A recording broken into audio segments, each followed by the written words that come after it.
بسم اللہ الرحمن الرحیم۔ سیدنا عبداللہ بن سلام رضی اللہ تعالیٰ عنہ مدینہ کے یہودی امیر زرگر قبیلے کے ایک عالم اور اپنی کتاب کی باریکیوں کو صدقے دل سے سمجھنے والے شخص کا نام حسین تھا۔ کنیت ابو یوسف، حضرت یوسف علیہ السلام کی نسل ہی سے تھے۔ خوش شکل اور خوش اتوار، لقب تھا جر۔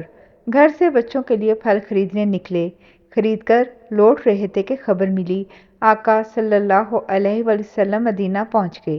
پہلے سے انتظار میں تھے۔ اپنی تورات میں رسول اللہ صلی اللہ علیہ وآلہ وسلم کی نشانیاں پڑی ہوئی تھیں۔ مدت سے ملنے کا اشتیاق تھا۔ پتہ چلا آقا صلی اللہ علیہ وآلہ وسلم ابو ایوب انصاری رضی اللہ تعالیٰ عنہ کے گھر تشریف فرما ہیں۔ بھاگے گئے، اپنے بچوں کے لیے جو پھل خریدے تھے آقا صلی اللہ علیہ وآلہ وسلم کو محبت سے پیش کیے۔ پہلی نظر دیکھ کے ہی آقا صلی اللہ علیہ وآلہ وسلم پہ فریفتہ ہو گئے۔ پہچان گئے کہ یہ شخص جھوٹا نہیں ہو سکتا۔ آقا صلی اللہ علیہ وآلہ وسلم کی محفل میں ادب سے بیٹھ گئے۔ آقا لوگوں کو فرما رہے تھے، اے لوگوں کو کھانا کھلایا کرو، آپس میں اسلام کی سلامتی پھیلاؤ اور صلہ رحمی کرو، رات کو نماز پڑھو، جب لوگ غافل سو رہے ہوں تو جنت میں سلامتی کے ساتھ داخل ہو جاؤ۔ عبداللہ بن سلام رضی اللہ تعالیٰ عنہ آقا صلی اللہ علیہ وسلم کے قریب جا بیٹھے۔ ادب سے 3 سوال کیے جو ان کے خیال میں سوائے نبی کے کسی کے پاس ان کا جواب نہ ہوگا۔ آقا صلی اللہ علیہ وآلہ وسلم نے تینوں کے جواب دے دیے۔ عبداللہ بن سلام رضی اللہ تعالیٰ عنہ کی آنکھوں کی چمک بڑھ گئی۔ انہیں اپنی تلاش مکمل ہوتی نظر آئی۔ برملا بولے، لا الہ الا اللہ محمد رسول اللہ۔ آقا صلی اللہ علیہ وآلہ وسلم نے حسین بدل کے نام عبداللہ رکھا۔ آقا صلی اللہ علیہ وآلہ وسلم سے زیر لب بولے، آقا میری قوم یہود آپ کے مقام اور مرتبے سے واقف ہے، حسد میں اقرار نہیں کرتی، جھوٹ اور بہتان لگانے والی ہے۔ ابھی میری قوم کے کسی بندے کو علم نہیں کہ میں نے آپ کے پیغام پہ لبیک کہا ہے۔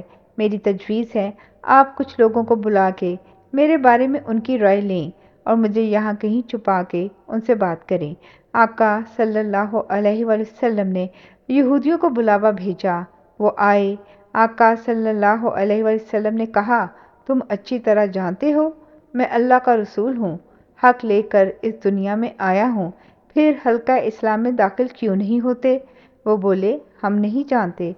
آقا صلی اللہ علیہ وآلہ وسلم نے 3 بار یہی سوال دہرایا، تینوں بار ان کا یہی جواب تھا۔ پھر آقا صلی اللہ علیہ وآلہ وسلم نے پوچھا، حسین کون ہے؟ کیسا ہے؟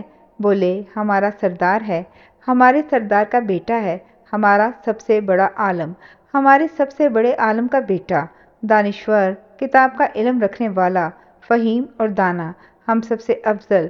آقا صلی اللہ علیہ وآلہ وسلم بولے، اچھا اگر میں یہ کہوں کہ یہی تمہارا دانا اور فہیم عالم اور افضل مجھ پہ ایمان لے آیا ہے تو؟ وہ اکٹھے مل کے بولے، ناممکن۔ آقا صلی اللہ علیہ وآلہ وسلم نے آواز دی، ابن سلام باہر آؤ۔ عبداللہ بن سلام باہر آ گئے۔ یہودیوں کے چہرے فک ہو گئے۔ عبداللہ بن سلام نے با آواز بلند کہا، اشہد ان لا الہ الا اللہ و اشہد ان محمد رسول اللہ، اور اپنے یہود سے کہا، تم اچھی طرح جانتے ہو کہ یہ اللہ کے رسول صلی اللہ علیہ وآلہ وسلم ہیں اور حق لے کر آئے ہیں، پھر ایمان کیوں نہیں لاتے؟ یہودیوں نے نفرت سے کہا، تو سب سے برا اور برے کا بیٹا، جھوٹا اور کذاب کی اولاد۔ وہ بدخوئی کرتے جائیں اور عبداللہ بن سلام رضی اللہ تعالیٰ عنہ مسکراتے ہوئے آقا صلی اللہ علیہ وآلہ وسلم کو دیکھ کے بولے، آقا صلی اللہ علیہ وآلہ وسلم دیکھا کیسے لمحہ بھر میں یہ رائے بدلتے ہیں، جو ان کی انا کو چھیڑے، جسے انہوں نے اپنا خدا بنایا ہوا ہے۔ امیر آدمی تھے، خوشحالی ان کے گھر کی دہلیز پہ لکھی تھی۔ ایک بار لکڑیوں کا گٹھا اپنے سر پہ لادے اپنے گھر جا رہے تھے۔